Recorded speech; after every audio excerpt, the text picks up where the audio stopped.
Hello to all, आप सभी का फिर से एक बार स्वागत है सद्गुरु पाठशाला में। तो आज का हमारा टॉपिक है किंगडम प्रोटिस्टा, बायोलॉजिकल क्लासिफिकेशन का सेकंड टॉपिक है। So let's start with the second topic, kingdom protista. Protista जो हैं, हमने मोनेरन्स देखे। मोनेरन्स सारे के सारे प्रोकैरियोट्स होते हैं। उसके बाद से जितने भी बचे हुए किंगडम्स हैं सब यूकैरियोटिक हैं। तो सबसे फर्स्ट यूकैरियोटिक किंगडम होता है प्रोटिस्टा।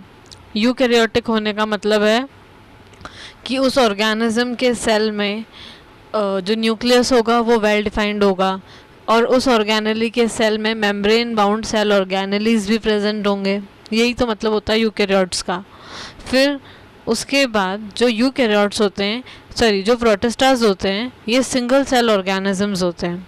सो प्रोटिस्टास के लिए क्वेश्चन आता है कि सिंगल सेल यूकैरियोटिक ऑर्गेनिजम्स, तो आपको प्रोटिस्टा टिक करना होता है, जबकि सिंगल सेल प्रोकैरियोटिक ऑर्गेनिजम्स में आप मोनेरा टिक करोगे। इसके बाद अब जितने भी बचे हुए किंगडम्स हैं उसमें सब हमें मल्टी सेलुलर ऑर्गेनिजम्स देखने मिलेंगे। भले ही वो यूकैरियोटिक हों पर मल्टी सेलुलर ऑर्गेनिजम्स देखने मिलेंगे, जबकि प्रोटिस्टा जो है वो सिंगल सेल यूकैरियोटिक ऑर्गेनिजम्स का किंगडम है। प्राइमरीली ये एक्वाटिक हैबिटेट में रहते हैं, पानी में रहते हैं, फिर भले ही फ्रेश वाटर हो या मरीन वाटर हो जिसमें सॉल्ट कंटेंट होता है, तो मेनली ये वाटर में प्रेजेंट होते हैं। प्रोटिस्टास को हम लोग कनेक्टिंग लिंक भी बोल देते हैं प्रोकैरियोटिक मोनेरास के और बाकी के जितने भी बचे हुए यूकैरियोटिक किंगडम्स हैं उन दोनों के बीच में, प्रोकैरियोट्स और बचे हुए रेस्ट अदर यूकैरियोट्स के बीच में कनेक्टिंग लिंक हो जाता है प्रोटिस्टा। जैसे कि फंजी, प्लांटी, एनिमेलिया, ये भी यूकैरियोट्स हैं, लेकिन जो फर्स्ट यूकैरियोट्स हैं वो प्रोटिस्टा हैं। तो protistas are the connecting link between prokaryotes and the other eukaryotes. अगर प्रोटिस्टास में लोकोमोशन होगा, लाइक अगर वो मूव करेंगे, तो इनमें सीलियाज और फ्लैजेलास प्रेजेंट होंगे, अदरवाइज ये वाटर करंट के साथ ही फ्लो करेंगे। और रिप्रोडक्शन की बात करें प्रोटिस्टा में, तो एसेक्सुअली और सेक्सुअली दोनों तरह से हो सकता है। सेक्सुअली सेल फ्यूजन के थ्रू जाइगोट फॉर्मेशन होगा, तब जाके होगा। प्रोटिस्टा में जो मोड ऑफ न्यूट्रिशन है वो बहुत ही डिफरेंट टाइप्स का आपको देखने को मिलेगा। जैसे कि प्रोटिस्टास ऑटोट्रॉफिक भी होते हैं, हेटेरोट्रॉफिक होते हैं और मिक्सोट्रॉफिक भी होते हैं। ऑटोट्रॉफिक अगर होंगे तो फोटोसिंथेसिस से अपना फूड प्रिपेयर करेंगे। अगर हेटेरोट्रॉफिक होंगे तो ये शायद प्रेडेटर हो, पैरासाइट हो या सैप्रोफाइट हो किसी और ऑर्गेनिज्म के ऊपर। और अगर मिक्सोट्रॉफिक है, मिक्सो का मतलब है ये ऑटोट्रॉफिक भी हो सकते हैं और साथ ही में हेटेरोट्रॉफिज्म भी शो करेंगे। मतलब अपना खाना, अगर सनलाइट है तो फोटोसिंथेसिस कर लेंगे, और अगर डार्क है, लाइक अगर एब्सेंट है, लाइट एब्सेंट है, तो ये प्रेडेटर की तरह बिहेव करेंगे अपने आसपास के छोटे छोटे स्मॉल ऑर्गेनिजम्स के ऊपर। So this sort of nutrition is mixotrophic. Protistas के अंदर हमें मेजरली ये 5 ग्रुप्स पढ़ने हैं: chrysophytes, dinoflagellates, euglenoids, protozoans and slime moulds. बहुत इंपॉर्टेंट ग्रुप्स है ये, इनसे काफ़ी क्वेश्चंस आते हैं एग्जाम में। सो अब हम स्टार्ट करते हैं हमारे प्रोटिस्टास का फर्स्ट ग्रुप, क्राइसोफाइट्स। ये जो हैं, ये फ्रेश वाटर और मरीन वाटर दोनों तरह के वाटर में देखने को मिलते हैं। क्राइसोफाइट्स के पास खुद का फ्लैजेला और सीलिया नहीं होता, जिसकी वजह से वो खुद से मूव नहीं कर सकते। तो ये जो हैं ये वाटर करंट के साथ मूव करते हैं, पानी के बहाव के साथ पैसिवली इधर उधर जा सकते हैं। इस वजह से हम इन्हें प्लैंकटॉन्स भी कहते हैं। ये जो है ये ऑटोट्रॉफिक होते हैं। ये most of them are doing photosynthesis. Chrysophytes के हमें मेजर 2 एग्जाम्पल्स देखने हैं जो हमारी एनसीईआरटी में मेंशन है। First one is the desmids. Desmids जो हैं उन्हें हम गोल्डन एल्गी भी बोलते हैं। इट इज़ बिकॉज कि उनके अंदर जो पिगमेंट होती है वो येलो ब्राउन कैरोटिनॉइड्स प्रेजेंट होते हैं। इसकी वजह से थोड़े से ये गोल्डन एल्गी जैसे गोल्डन कलर होता है, इस वजह से हम इन्हें गोल्डन एल्गी बोलते हैं, और ये फोटोसिंथेसिस भी करते हैं। Next example is diatoms. Chrysophytes को डायटम्स के नाम से भी जाना जाता है, काफ़ी फेमस एग्जाम्पल है ये। डायटम्स जो होते हैं वो माइक्रोस्कोपिक प्रोटिस्ट्स होते हैं, ऐसे नहीं देख सकते, माइक्रोस्कोप के अंडर ही हम देख सकते हैं, फोटोसिंथेसिस करते हैं। और इनके लिए तो एक लाइन दे रखी है एनसीईआरटी में कि they are chief producers of oceans. मतलब जैसे भी कोई फूड चेन स्टार्ट होती है जैसे लैंड पे, तो प्रोड्यूसर्स आर प्लांट्स, उसी के बाद आगे फूड चेन स्टार्ट होती है। उसी तरह से एक्वाटिक लाइफ की जो वाटर लाइफ जो है, मरीन लाइफ, उसका जो फूड चेन है वो स्टार्ट ही डायटम से होती है। Like they are chief producers. ये मैक्सिमम फोटोसिंथेसिस करते हैं, मैक्सिमम कार्बन डाइऑक्साइड को फिक्स करते हैं और ऑक्सीजन प्रोड्यूस करते हैं। अबाउट 40 to 50% ऑफ ऑक्सीजन जो है इसमें वाटर बॉडीज़ में, they are because of the chrysophytes only, diatoms की वजह से। अब हम बात करते हैं इनके स्ट्रक्चर के बारे में। तो जो डायटम्स है ना, इनके सेल वॉल ऐसे होते हैं जैसे कि दो हाफ्स हैं, वो एक दूसरे के अंदर फिटेड हैं। जैसे कि सोप बॉक्स, साबुदानी जिसको बोलते हैं, साबुन का जो बॉक्स होता है जैसे फिट होता है, उस तरह से जो इसके सेल वॉल्स हैं एक दूसरे के अंदर फिटेड होते हैं। और फिर इसके ऊपर क्या होता है, सिलिका की डिपॉजिशन हो जाती है, जिसकी वजह से ये और भी ज़्यादा स्ट्रॉन्ग हो जाते हैं कि ये बहुत ज़्यादा हाई प्रेशर भी ये झेल सकते हैं। और जो लिविंग ऑर्गेनिज्म है प्रोटिस्ट, एक्चुअली वो इस सेल वॉल के अंदर है। तो इट इज़ लाइक पूरे जीवन इसको इसी सोप बॉक्स के अंदर ही बिताना है। जब भी जो प्रोटिस्ट है वो डेड हो जाता है, जब मर जाता है, तो ये जो सेल है, इसकी सेल वॉल जो है वो डिस्ट्रॉय नहीं होती है। तो वो क्या होता है, विद टाइम धीरे धीरे आके नीचे की तरफ अर्थ के फ्लोर पे डिपॉजिट होने लग जाती है। तो after the deposition over billions of year के बाद नीचे डायटम्स की डायटमेशियस अर्थ बन जाती है। और उस डायटमेशियस अर्थ का जो यूज़ है वो पॉलिशिंग में, ऑयल का फिल्ट्रेशन में, सिरप्स में, कई जगह तो पेस्टिसाइड्स में भी उसको एज अ पेस्टिसाइड उसको यूज़ करते हैं। तो डायटम्स का काफ़ी यूज़ है। So quick revision for diatoms, ये चीफ प्रोड्यूसर्स होते हैं। इनका जो स्ट्रक्चर होता है सोप बॉक्स जैसा होता है, वॉल्स इनके इंडिस्ट्रक्टेबल होती हैं, बहुत स्ट्रॉन्ग होती है। और मरने के बाद इनका जो डिपोजिशन है नीचे, उसे हम बोलते हैं डायटमेशियस अर्थ, जिसके काफ़ी यूजेस हैं। Next group is डाइनोफ्लैजिलेट।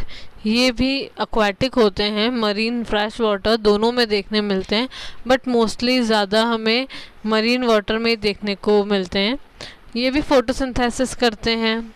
देखो डाइनोफ्लैजिलेट को एक ट्रिक है, जैसे ये काफ़ी कलरफुल होते हैं।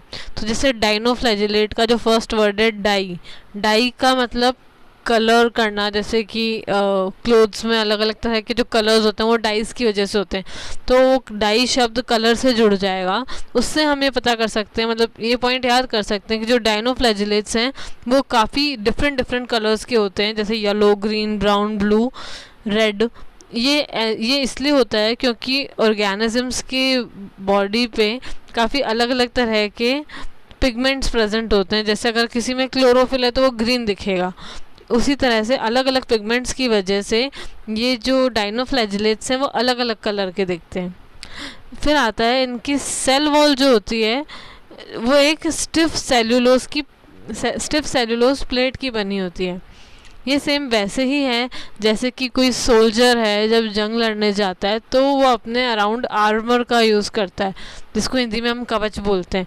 तो जैसे एक सोल्जर का जो वो कवच है वो प्रोटेक्शन करता है, सिमिलरली डाइनोफ्लैजिलेट्स की बॉडी के अराउंड भी डाइनोफ्लैजिलेट्स के पास ऐसी स्टिफ सेल्यूलोज की प्लेट होती है जो उसका प्रोटेक्शन करती है।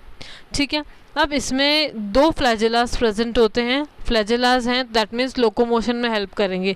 जैसे अभी हमने क्राइसोफाइट्स में देखा, उनके पास कोई फ्लैजिला, कोई सीलिया नहीं थे, तो वो प्लैंकटॉन्स की तरह बिहेव करते थे, लाइक वाटर करंट के साथ मूव करते थे। बट इनके पास फ्लैजिला है सो दे कैन मूव। तो यहाँ पे फ्लैजिला जो है वो दो फ्लैजिलास होते हैं और वो दोनों एक दूसरे से 90 डिग्री में प्रेजेंट है। लाइक एक तो लॉन्जिट्यूडनली प्रेजेंट होता है, एक ट्रांसवर्सली प्रेजेंट होता है। ठीक है, मतलब उसको आगे मूव करने में हेल्प करता है। ये ऐसे घूमता है जैसे कि बेब्लेड घूमते हैं, या पहले के ज़माने में जैसे लट्टू घूमा करते थे उस तरह से घूमता है। ये आगे भी बढ़ रहा है और खुद की एक्सिस पे भी घूम रहा है।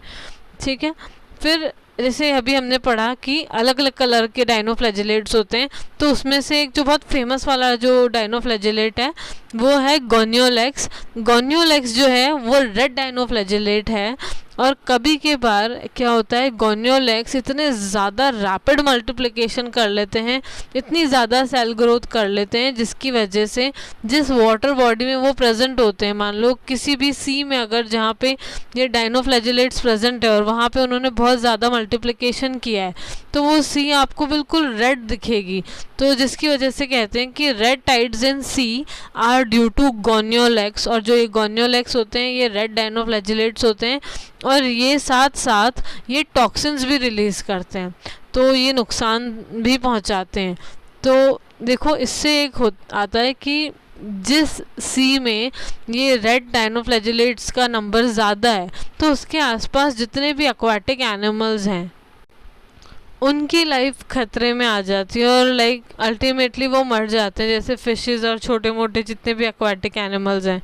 उसके अलावा डायनोफ्लैजिलेट्स कई बार मॉलस्क जैसे होते हैं, या जो शेल फिशेस होती हैं या ओएस्टर्स होते हैं, उनके अंदर जा के डिपॉजिट हो जाते हैं। तो कई बार कोस्टल एरियाज़ पे जो लोग रहते हैं वो इन एक्वाटिक एनिमल्स को जब कंज्यूम करते हैं, तो उन एक्वाटिक एनिमल्स के थ्रू, जैसे मॉलस्क हो गए, शेल फिशेस हो गई, ओएस्टर्स हो गए, इनके थ्रू क्या करते हैं वो इन डायनोफ्लैजिलेट्स को भी खा जाते हैं, और फिर उनकी बॉडी में भी टॉक्सिन प्रोड्यूस होता है, और जिसकी वजह से ह्यूमंस में डिजीज़ होती है पैरालिटिक शेलफिश पॉइजनिंग, जिसमें पेशेंट को हाथ पैर में नमनेस फील होती है, और सीवियर केसेस में तो रेस्पिरेटरी मसल्स में पैरालिसिस हो जाता है, जिसकी वजह से ब्रीदिंग में प्रॉब्लम होती है और अल्टीमेटली पेशेंट की डेथ भी हो सकती है। अब हम हमारे थर्ड ग्रुप यूग्लिना की। ये फ्रेश वाटर ऑर्गेनिजम्स होते हैं और मोस्टली उस जगह ऐसे वाटर्स में मिलते हैं जो ठहरा हुआ पानी है, स्टैग्नेंट वाटर में देखने को मिलते हैं स्टैग्नेंट फ्रेश वाटर ऑर्गेनिजम्स। इनमें सेल वॉल एब्सेंट होती है, लेकिन सेल वॉल एब्सेंट होती है तो ठीक है, लेकिन साथ में इनकी बॉडी के अराउंड एक एडिशनल लेयर होती है जो कि प्रोटीन रिच होती है, जिसको हम पेलिकल बोलते हैं। इस पेलिकल की वजह से इनकी बॉडी में फ्लेक्सिबिलिटी भी आती है।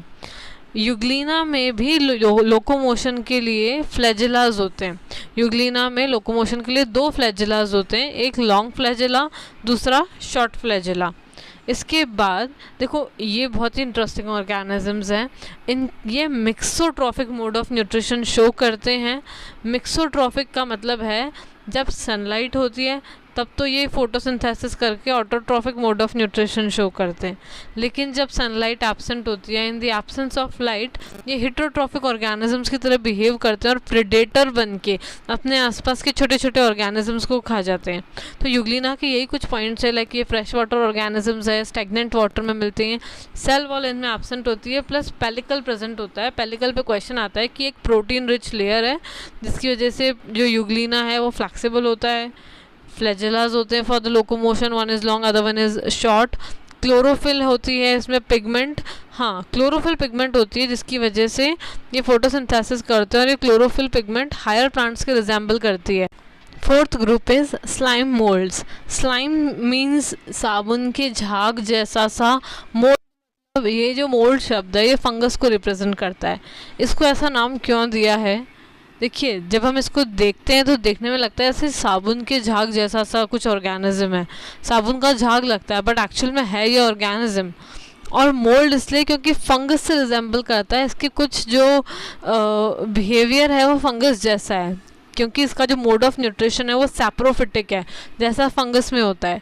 जैसे फंगस करती है कि वो डेड ऑर्गेनिजम्स के ऊपर फीड करती है, सिमिलरली ये भी डेड ऑर्गेनिजम्स के ऊपर, डेड और डिकेइंग सड़े गले पेड़ों के पत्ते, ट्विग्स, उनके ऊपर ये फीड करते हैं। तो ये इनमें क्या होता है, पहले बाहर ही बॉडी के बाहर डाइजेशन हो जाता है और फिर ये जो है बॉडी में ऑर्गेनिक मटेरियल को एंगल्फ करते हैं, सेम एज फंगस। ठीक है, देखिए स्लाइम मोल्ड दिखते कैसे हैं। एक, क्योंकि प्रोटोजोआ है तो सिंगल सेल होगा। तो जैसे मैंने यहाँ डायग्राम में सबसे फर्स्ट सेल बना रखा है, सेल के अंदर साइटोप्लाज्म होगा, सेल मेम्ब्रेन होगी और जो इसका न्यूक्लियस होता है वो डिप्लॉयड होता है। सबसे पहले ये है स्लाइम मोल्ड। अब इस डिप्लॉयड स्लाइम, ये स्लाइम मोल्ड का एक सेल एक्चुअली, इसमें क्या होता है, माइटोसिस होता है। माइटोसिस में सिर्फ कैरियोकाइनेसिस होता है। कैरियोकाइनेसिस का मतलब है न्यूक्लियस का डिवीजन हो रहा है, ओके, और साइटोप्लाज्म का साइज़ बढ़ता जा रहा है और कई बार न्यूक्लियस का डिवीजन होते जाता है, जिसकी वजह से मल्टी न्यूक्लिएट कंडीशन आ जाती है और एक सिंगल जाइंट सेल जिसके अंदर काफ़ी सारा साइटोप्लाज्म है और बहुत सारे न्यूक्लियस प्रेजेंट हैं, इस कंडीशन को हम प्लाज्मोडियम बोलते हैं। ये जो स्लाइम मोल्ड्स हैं ये प्लाज्मोडियम कंडीशंस में प्रेजेंट रहते हैं, ठीक है। ये जो कंडीशन होती है जिसको हम सिनोसिटिक कंडीशन भी बोलते हैं, जब एक सेल में बहुत सारे न्यूक्लियस प्रेजेंट होते हैं इसको सिनोसिटिक कंडीशन बोलते हैं। तो स्लाइम मोल्ड्स जो हैं फेवरेबल कंडीशन में प्लाज्मोडियम फॉर्म में प्रेजेंट होते हैं। ये आप इमेजिन करो कि इस तरह का स्ट्रक्चर किसी भी सड़े गले पेड़ पौधे के ऊपर या किसी भी पत्ते के ऊपर या ट्विग के ऊपर है। अब ये तब तक होता है जब तक इसके पास आराम से इसको न्यूट्रिशन मिल रहा है। मान लो कि जिसके ऊपर ये फीड कर रहा था वो सोर्स ख़त्म हो जाए या एनवायरमेंटल की कंडीशंस अनफेवरेबल हो जाए, तो उस कंडीशन में क्या होता है, इस प्लाज्मोडियम में से कुछ ऊपर की तरफ वर्टिकली अपवर्ड बढ़ते हुए स्ट्रक्चर्स प्रोड्यूस होते हैं जिनको हम फ्रूटिंग बॉडीज़ बोलते हैं और उन फ्रूटिंग बॉडीज़ के ऊपर सैक जैसा, बलून जैसा सा स्ट्रक्चर बनता है जिसको स्पोरेंजियम बोलते हैं। उस स्पोरेंजियम में मियोसिस होके हैप्लॉइड न्यूक्लियस बनते हैं और फिर अल्टीमेटली हैप्लॉइड स्पोर्स बनते हैं। अब ये जो स्पोर्स हैं जो स्पोरेंजियम में बने हैं इनके पास ट्रू सेल वॉल होती है जो कि सेल्यूलोज की बनी होती है। स्पोर्स जो हैं एक्सट्रीम कंडीशंस में भी सर्वाइव कर सकते हैं फॉर मेनी ईयर्स, ठीक है। स्पोर्स जो हैं एयर करंट के थ्रू स्प्रेड होते हैं। इस तरह के अगर हैप्लॉइड स्पोर्स मान लो कभी फ्यूज़ हो तो एक डिप्लॉयड सेल बनाएंगे, फिर वो डिप्लॉयड सेल अल्टीमेटली ग्रो करके वापस से स्लाइम मोल्ड बनाएगा और इस तरह से इसकी साइकिल चलती है। तो फेवरेबल कंडीशन में जो स्लाइम मोल्ड्स होते हैं वो प्लाज्मोडियम के फॉर्म में एग्जिस्ट करते हैं और यही वो स्ट्रक्चर है जो इसको स्लाइम जैसा अपीयरेंस देता है। जब कंडीशंस अनफेवरेबल हो जाती हैं तब इसमें फ्रूटिंग बॉडीज़ बनती हैं और उन फ्रूटिंग बॉडीज़ से अल्टीमेटली स्पोर बन के एयर करंट के थ्रू ये अपने स्पोर्स को फैला देता है सो दैट कि इसका जनरेशन कंटिन्यू रहे। अब आता है प्रोटिस्टास का last group, that is protozoan. Protozoans को हम लोग एनिमल्स का प्रिमिटिव रिलेटिव्स भी बोलते हैं। प्रिमिटिव रिलेटिव मतलब सबसे पुराना रिलेटिव या एंसेस्टर कह सकते हैं एनिमल सेल का। क्यों? क्योंकि ये टोटली हेटेरोट्रॉफिक है और कई सारे फीचर्स इसमें ऐसे होंगे जो इसको एनिमल सेल से रिजेंबल कराते हैं। ये फर्दर 4 तरह का होता है, अमीबॉइड, फ्लैजिलेटेड, सीलिएटेड और स्पोरोजोन्स। सबसे पहले हम देखते हैं अमीबॉइड प्रोटोजोन्स। अगर आपने नाम सुना है कभी अमीबा का तो वो इसी ग्रुप से बिलोंग करता है। अमीबॉइड प्रोटोजोन्स जो हैं वो वाटर में मिलते हैं, फ्रेश वाटर हो या सी वाटर हो या मॉइस्ट सॉइल में भी आपको देखने को मिलते हैं। ये जो हैं अमीबॉइड प्रोटोजोन्स, ये मूव करने के लिए इनके पास कोई सीलिया फ्लैजेला नहीं होता है, तो ये क्या करते हैं, ये मूव करने के लिए या फूड को या अपने प्रे को कैप्चर करने के लिए अपने साइटोप्लाज्म को, सेल की मेम्ब्रेन को आगे बढ़ाते हैं with the help of cytoplasm. Ultimately pseudopodia एक स्ट्रक्चर होता है, ऐसा लगता है जैसे फॉल्स फीट हैं, वो आगे बढ़ा के ये अपने फूड को कैप्चर करते हैं। इस तरह का जो स्यूडोपोडियास के थ्रू जो मूवमेंट है ये अमीबा में देखने को मिलता है। एक और एग्जांपल आता है अमीबॉइड प्रोटोजोन्स में, एंट अमीबा। एंट अमीबा जो है ये एक पैरासिटिक अमीबॉइड है। इसकी वजह से अमीबिक डिसेंट्री होती है ह्यूमंस में, जिसमें जो है स्टूल के साथ समटाइम्स ब्लड बाहर आता है या और भी तरह का प्रॉब्लमैटिक होता है ये डिज़ीज़। दूसरे आते हैं, इसमें कुछ मरीन फॉर्म्स होते हैं जिनकी शेल्स के ऊपर सिलिका का डिपोजिशन होता है। इसमें बस इतना ही है, लाइक एंट अमीबा जो अमीबिक डिसेंट्री कॉज करता है, अमीबा का मूवमेंट और लाइक उनका फूड कैप्चरिंग के लिए स्यूडोपोडिया जैसे स्ट्रक्चर प्रेजेंट होते हैं, ठीक है। Next is the flagellated protozoan. Flagellated protozoans नाम से पता चल रहा है इन प्रोटोजोन्स के पास मूवमेंट के लिए फ्लैजिला होगा, ये भी फ्री लिविंग होते हैं। इनमें एक प्रोटोजोन है जिसका नाम है ट्रिपैनोसोमा, ये स्लीपिंग सिकनेस कॉज करता है। इसमें क्या होता है, जो पेशेंट होता है उसको दिन में तो बहुत नींद आती है पर रात को इंसोम्नियाक हो जाता है, लाइक रात को नींद नहीं आ रही, दिन में पूरे दिन सो रहा है, ठीक है। उसके बाद like in some severe cases coma में भी चला जाता है या इस तरह का कुछ situation.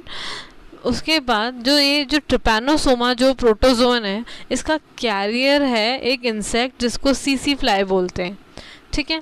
Next is the ciliated protozoans, नाम से ही पता चल रहा है मूवमेंट के लिए इनके पास सीलियाज होंगे।